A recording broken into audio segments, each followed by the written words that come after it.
ప్రభువైన యేసుక్రీస్తు వారి నామంలో మీ అందరికీ వందనాలు. ఈ విషయం ఇలా తెలియజేయాల్సి వస్తుందని నేను కల్లో కూడా అనుకోలేదు. ప్రకాష్ గంటల గారు మన మధ్య ఇక లేరు. ఇది తెలుగు క్రైస్తవ ప్రపంచానికి తీరని లోటు. ఆయన ఎంతో జ్ఞానం కలిగినవాడు. అనేక మందిని క్రీస్తు శిష్యులుగా తయారు చేయడంలో ఎంతో పాటుపడ్డారు. అదే ప్రక్రియలో ఆయన కిడ్నీ సంబంధిత సమస్యతో బాధపడుతున్నప్పటికీ ఆ యొక్క అనారోగ్య సమస్యలన్నింటినీ లెక్క చేయకుండా క్రీస్తు కోసం ఎంతో భారంతో ఆయన పనిచేయడం జరిగింది. నిస్వార్థంగా ఆయన పనిచేయడం జరిగింది. వెరిటాస్ అనే సంస్థను స్థాపించి అనేక మందికి సత్యవాక్యాన్ని నేర్పించి అనేక మందికి జ్ఞానాన్ని అందించడంలో ఆయన కీలక పాత్రను పోషించారు. ఈ విషయం ఇలా వినాల్సి వస్తుందని నేను అసలు కల్లో కూడా అనుకోలేదు. దయచేసి వారి కుటుంబం యొక్క ఆదరణ కొరకు, క్రైస్తవ ప్రపంచం యొక్క ఆదరణ కొరకు మనమందరము కలిసి ప్రార్థన చేద్దాం. ఇది ఎంతో విచారకరం, ఎంతో బాధాకరమైన విషయం.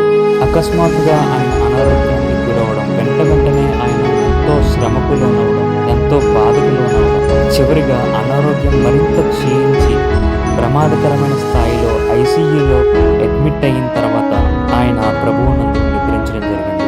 ఆయన బ్రతికినంత కాలము క్రీస్తు కొరకు నిస్వార్థంగా పనిచేశారు. ఇది నిజంగా చాలా చాలా బాధాకరమైన విషయం. తెలుగు క్రైస్తవ ప్రపంచానికి ఇది తీరని లోటు.